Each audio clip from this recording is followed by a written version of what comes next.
பிசிசிஎலோட IPO வந்து இப்ப apply பண்ணலாமா வேணாம்ன்றத டீட்டெயிலா வந்து பார்ப்போம். ஏன்னா கிரே மார்க்கெட் பிரீமியம் வந்து அதிகமா இருக்கதா சொல்றாங்க. சோ டீட்டெயிலா வந்து பார்ப்போம். பாரத் கோக்கிங் கோல் லிமிடெட் தான் இந்த கம்பெனியோட ஃபுல் நேமா வந்திருக்கு. இது கோல் இந்தியாவோட சப்சிடரியா வந்து ஆக்ட் ஆக போகுது. இது வந்து பிஎஸ்சி ஸ்டாக்கா தான் நம்ம வந்து கன்சிடர் பண்ணிக்கணும். சோ இந்த ஒரு பாரத் கோக்கிங் கோல் வந்து என்ன வந்து பண்றாங்க அப்படின்னு சொல்லி பார்க்கும்போது, இங்க ஸ்டீல் கம்பெனிஸ் எல்லாத்துக்குமே இங்க கோக்கிங் கோல் வந்து தேவை.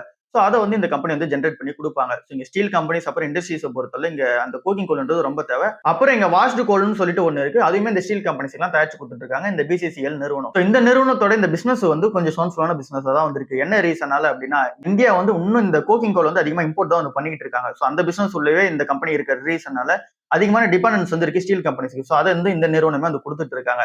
இந்த கம்பெனியோட ப்ராஃபிட் வந்து பொறுத்தளவு சூப்பராகவே வந்து இருக்கு. பட் ஆனா இந்த கம்பெனியோட ரெவன்யூ அண்ட் தென் அந்த லெவல் growth போறதுக்கான அந்த ஒரு எக்ஸ்பென்ஷனை பொறுத்தல கொஞ்சம் இங்க வந்து சாலிடா வந்து இல்ல. பட் ஆனா இந்த கம்பெனியோட ப்ராஃபிட் மட்டும் சூப்பரா இருக்கு. ஏன் அப்படின்னா இங்க பெட்டரான பிரைசிங் வந்து பண்ணிக்க முடியுது. அந்த அளவுக்கான வந்து பாத்தீங்கன்னா இந்த காம்படிஷன் வந்து கிடையாது.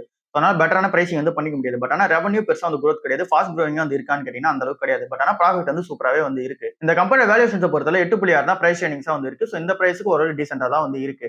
சோ இந்த கம்பெனி வந்து ஃபுல்லாவே ஒரு 1000 கோடி ரூபாய் வந்து திரட்ட போறாங்க. அது ஃபுல்லாவே இங்க ஆஃபர் ஃபார் சேல தான் வந்து இருக்கு. அப்படின்னா இந்த கம்பெனி அவங்க எக்ஸ்பென்ஷன் பண்ணிக்கிறதுக்காக இந்த மணியை வந்து யூஸ் பண்ண போல ஃபுல்லா வந்து கவர்மெண்ட்டுக்கு தான் வந்து போக போகுது. சோ இந்த கம்பெனி இப்ப லிஸ்டிங் எனக்காக பார்க்கலாமா இல்ல லாங் டர்ம் பர்பஸ்க்காக பார்க்கலாமான்ற கேள்விக்கான ஆன்சர் வந்து இங்க 45% கிரே மார்க்கெட் பிரீமியம் வந்து இருக்கு. சோ அந்த ஒரு டிமாண்ட் வந்து ஸ்ட்ராங்காவே இருக்கு. பட் ஆனா இங்க லாங் டர்ம் பர்பஸ்க்காக நம்ம ஓன் பண்ண போறோம் அப்படின்னா இங்க 45% இந்த லிஸ்டிங் என்ன தாண்டி இந்த கம்பெனியோட பிசினஸ் நம்ம செக் பண்ணி பார்க்கும்போது பெருசா வந்து growth இருக்குமா ஒரு 3 வருஷம் 5 வருஷத்துல வந்து growth இருக்குமான்ற கேள்விக்கான ஆன்சர் வந்து பெருசா வந்து கிடைக்கப்படல. ஏன்னா அந்த அளவுக்கான அந்த ஒரு டீல் வந்து கிடையாது. சோ அந்த ஒரு ரீசனால இதை நம்ம கன்சிடர் பண்ண போறோம் அப்படின்னா இங்க ஷார்ட் டேர்ம்ல இங்க லிஸ்டிங் எனக்காக மட்டும் பார்ப்போம்.